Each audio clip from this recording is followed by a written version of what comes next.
आपने जय श्री राम को ना कभी विध्वंसक नहीं बनाया। हमने किसी को कलमा पढ़ा के मारा नहीं, हमने ना किसी को हनुमान चालीसा पढ़ा के मारा है। क्या आती है कि हमारे पड़ोसी देश में जब क्रिकेट टीम जीतती है तो कहते हैं इंशाअल्लाह हम जीत गए, वहाँ का प्रधानमंत्री कहता है इंशाअल्लाह हम ये करेंगे। अरे यहाँ जब जय श्री राम बोलते हैं तो दिक्कत क्यों होती है? अरे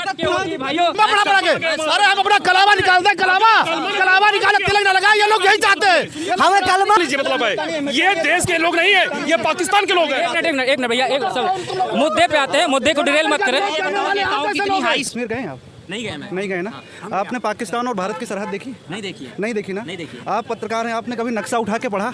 नहीं पढ़ा। नहीं पढ़ा तो काहे के पत्रकार हैं आप? काहे पत्रकार हैं आप? मैं नहीं पढ़ा। 708 क्या सिर्फ आर्मी का जवान है जैसे मरने के लिए? और ये बताओ कोई भी दिक्कत हो बस आर्मी का जवान मरे, वो किसी घर का बेटा किसी घर का औलाद नहीं है वो। और रही बात कहीं भी मरने की बात होती, शहादत की बात होती, कोई आर्मी का जवान आर्मी क्यों भाई? वो दिन रात मेहनत कर रहे हैं, दिन रात मेहनत कर रहे हैं, देश को सेवा देने के लिए। सेना में जाएंगे तो हम मरे क्यों? इनको डर था ये सेना में जाएंगे तो धर्म का हमारे जीवन में क्या महत्व है ये बताइए। धर्म का महत्व सब अपना अपना अलग अलग होता है, सब समान होना चाहिए। धर्म है तभी आचरण है, और अगर धर्म ही नहीं आपके जीवन में तो सभ्यता भी नहीं है। सर जो धर्म के जब पाकिस्तान की जब पुलवामा अटैक हुआ था उसकी मोदी जी बताएंगे, वहाँ पर एक भी सैनिक नहीं था।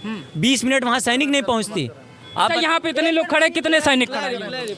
यहाँ पर एक भी सैनिक नहीं है, लेकिन वहाँ हर जगह सैनिक का एम्प्लॉयमेंट करना संभव है आपको? जब हर जगह खड़ा हो, जब आपको मालूम वो जगह ऐसे है और बॉर्डर पे है, वहाँ पर पास है, तो क्या वहाँ नहीं होना चाहिए? और सेकंड चीज़, वहीं पर निशा जो बीजेपी के एक सांसद है, उनका क्या दुबे जी हैं, उनकी शादी की सालगिरह 10 दिन पहले होती है, वहाँ पर सैकड़ों पुलिसकर्मी तैनात कर दिए जाते हैं और हमारे बॉर्डर पर सैनिक नहीं होता है। इनको हम भी देना चाहेंगे, एक जवाब हम भी आपको देना चाहेंगे। कभी कश्मीर गए हैं आप?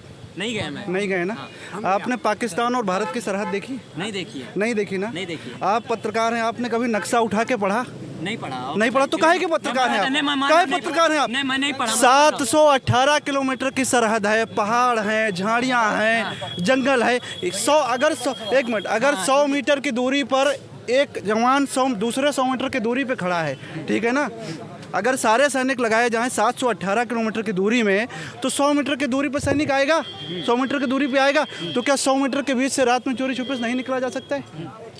हर जगह सेना रह सकती है, हमला नहीं हो सकता है। इतना बड़ा देश है, चाहे वो क्षेत्रफल में हो, चाहे वो जनसंख्या में। आपने कहा पत्रकार है, तो हम आपका जवाब देने के लिए हमारे अंदर भी उत्सुकता पैदा हो, क्योंकि हम भी क्योंकि देश में मरने के लिए क्या सिर्फ फौज है?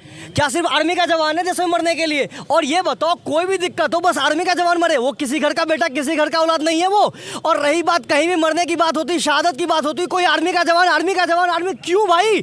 ये देश सबका। रही बात सेना को संभालने की, मेरी बात समझिए, आपने बात की ना, आपने हाँ कोई बात नहीं। मैं कहना चाह रहा हूँ आपके सवालों का जवाब हम दे दें। एक सवालों का, अरे सुनो ना यार, आर्मी में हमको क्यों नहीं भर्ती करते हो? हम भी मरने लिए तैयार हैं, आओ भर्ती करो। ये भी मरने लिए तैयार हैं, भर्ती करो। क्यों नहीं करते? आर्मी में नहीं क्यों? जब उम्र थी तब गए। हाँ वही अरे 1 लाख। एक मिनट भैया, एक मिनट आप ये बताइए, जब आपकी आपकी एज थी, एक मिनट भैया, एक मिनट सब शांत हो जाइए। आपकी उम्र थी जब आर्मी में जाने की, 22 साल होता है वैसे, जहाँ तक किस साल है? 22 साल। तो आप उस समय क्यों नहीं गए? आज बुढ़ा गए, 50 साल के नहीं थी। गुल्ली डंडा खेल लेते भाई, उस समय गुल्ली डंडा खेल एक मिनट जवाब हम देंगे। आप सुने, एक मिनट आपने कहा, सुनेगा, एक मिनट। आप देश संविधान से चलता है ना, देश संविधान से चलता है ना। आप पहलगाम पर बात करें तो पहलगाम की बात करिए, संविधान की बात मत करिए। मैं कहना ये आप भी तो करें, हमको आर्मी में भेजो।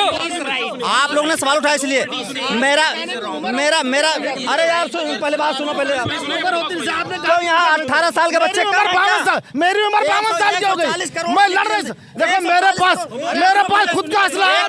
140 करोड़ के सारे लोग क्या 60 साल के हैं? क्या बच्चे नहीं में लोग नहीं है क्या? नहीं है क्या? बात कर रहे हैं 18 साल के बंदे तैयारी नहीं कर रहे क्या?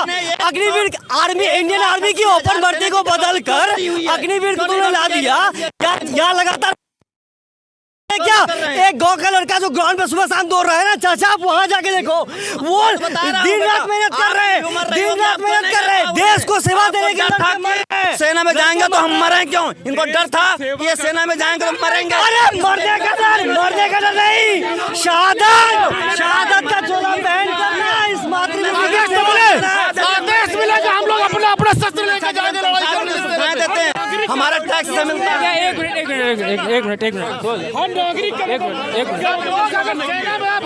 सब एक मिनट रुक जाइए अब बस आइए देखो, आतंक मेन मुद्दा ये है तो यार देश दे लोग की लड़ाई जाने ये कोई माहौल है यार, कोई बंदा सपोर्ट कर रहा है कोई विपक्ष में।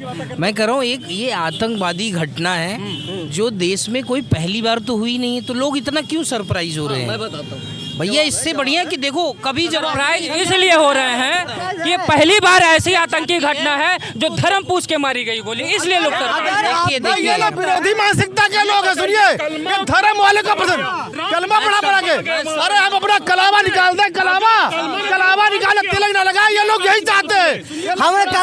हम कलमा पढ़ेंगे, हम पेंट उतार के दिखाएंगे, अपनी धर्म बताएंगे। रही बात आप बात कर रहे हो ना, अरे भैया सुनो, हर जगह एक लोग बोलेंगे तो सबकी आवाज जाएगी, ऐसे किसी की आवाज लोगों की वजह सुनिए, इन्हीं जैसे लोगों के जो चंद लोग हैं, इन्हीं लोगों की वजह से वहाँ पे हम लोगों को कुछ दिन बाद तिलक नहीं लगाना पड़ेगा, शिखा नहीं रखनी पड़ेगी। बात कहेंगे आपसे, ऐसे ही लोग आतंकवादी को बुर्का पहना के लाते हैं, यहाँ ला के मारते हैं, उसके बाद देश के अंगठता पे आवाज उठाते हैं। वहाँ पे सुन लीजिए, मतलब है ये देश के लोग नहीं है, ये पाकिस्तान के लोग हैं। एक मिनट भैया, एक सब मुद्दे पे आते हैं, मुद्दे को डिरेल मत करें। नेताओं की इतनी हाई सिक्योरिटी है, देश के नागरिक की क्या नहीं? एक लाइन बोलूंगा लास्ट, इस हिंदुस्तान का हर वो इंसान, एक जय श्री राम भैया एक लाइन भैया इधर सुनो मेरी बात।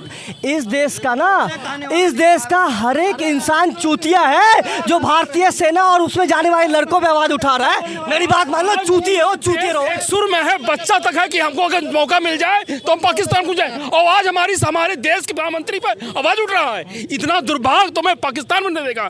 ठीक है, वहाँ के लोग गीदड़ हैं, वो इकट्ठा हैं, और यहाँ हमारा बब्बर देश प्रधानमंत्री वहाँ पे आवाज उठा रहा है। बात सही है, बिल्कुल सही है कि पाकिस्तान में जो भी बच्चा अगर इस समय वो अपने देश के साथ खड़ा है, लेकिन हमारे देश में कुछ लोग आज सवाल बाद में उठाया जा सकता है, वो आपका अधिकार है, लेकिन ये सही समय नहीं है सवाल उठाने का। ये सही समय है आप अपने देश के साथ खड़े। भैया हम राम का नाम लेते हैं लेकिन कभी अन्याय नहीं करते, हर धर्म को सप्रेम भेंट देते हैं, लेकिन कभी किसी के लिए दिल में बुराई नहीं रखते। भैया कुछ कहना चाहिए? भैया हमारा भारतीय फौज को हमारा सम्मान है, हम कभी उस पर आवाज नहीं उठाते, लेकिन जो भी आजकल के इंसान अगर हमारे भारतीय फौज पे आवाज उठाते हैं या उनके बारे में कुछ कहते हैं, तो मैं शर्मिंदा हूं कि हमारा देश इस प्रगति पे। जब ये पैदा करने वाले बाप से कह देते हैं तुमने किया क्या हमारे लिए?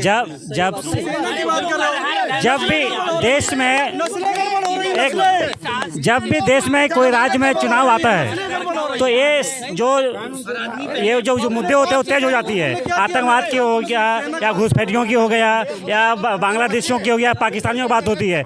जब भी देश में कोई राज्य में चुनाव होता है तो ये मुद्दा उछल के आता है।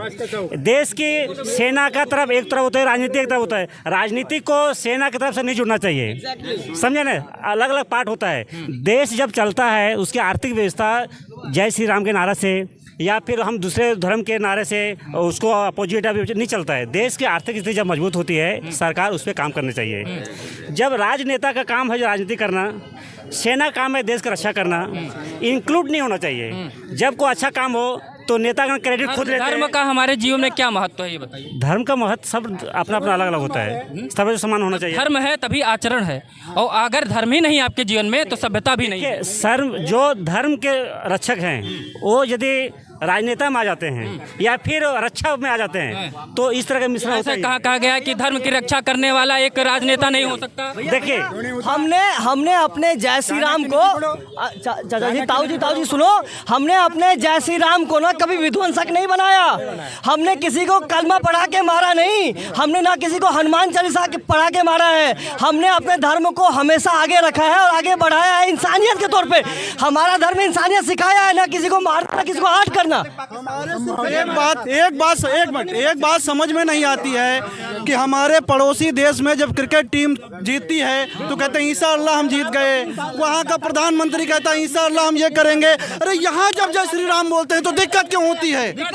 भाइयों ये थोड़ा इधर निकल लेते हैं, आइए कैमरामैन से इधर कहेंगे कि ये बहुत लंबा डिबेट हो गया। बाबा रुकिए, अब समाप्त भी करना है। रक्षा मंत्रालय पे बोलना है। ये देखो हमारी देश की रक्षा मंत्रालय पे 2/3 खर्चा होता है। पूरा वित्तीय खर्चा हमारा 2/3 होता है, 1/3 जनता के लिए होता है। तो हमने ये डिसीजन लेना चाहिए कि हमारे बाउंड्री की तरफ चीन है, हमारे बाउंड्री की तरफ पाकिस्तान है, हमारे बाउंड्री की तरफ बांग्लादेश है, हमारे बाउंड्री की तरफ नेपाल है। तो जहाँ जहाँ हमारा भूमि है, जल नहीं है, भूमि है, वो भूमि के विचार पे हम उनका जैसा रोड बड़ा कवर करना चाहिए। हम रोड के कवर में पैसा नहीं लगाते। हाँ, बार बार सैनिक मरे, बार बार अत्याचार हुए, बार बार वही क्रिया होते हैं। बोले भारत माता की जय। इसीलिए हमें क्या करना है, 2/3 खर्चा है ना, परमानेंट बेसिक पे खर्चा होना चाहिए। चलिए तो दोस्तों इसी के साथ बाबा बोले भारत माता की जय। तो दोस्तों बहुत ज्यादा भी देखिए लोगों के अंदर कितना आक्रोश है, हम भी घिर गए, लोगों का अलग अलग है। तो ये आपको तय करना है बाबा, अब हमको बोलने दीजिए बाबा, बस बाबा अब बस हो गया। तो दोस्तों ये आपको तय करना है कि भारत के प्रधानमंत्री कैसे हैं, भारत की सेना कैसी है, लोगों की अपनी अपनी मानसिकता है। लेकिन ये बात कहीं ना कहीं सही है कि भारत का हर नागरिक इस समय भारतीय सेना के साथ खड़ा हुआ है और भारतीय सेना इतना दम रखती है कि अपने दुश्मनों को मजा चखाना जानती है। तो आप क्या सोचते हैं कमेंट बॉक्स में जरूर बताइएगा। नमस्कार।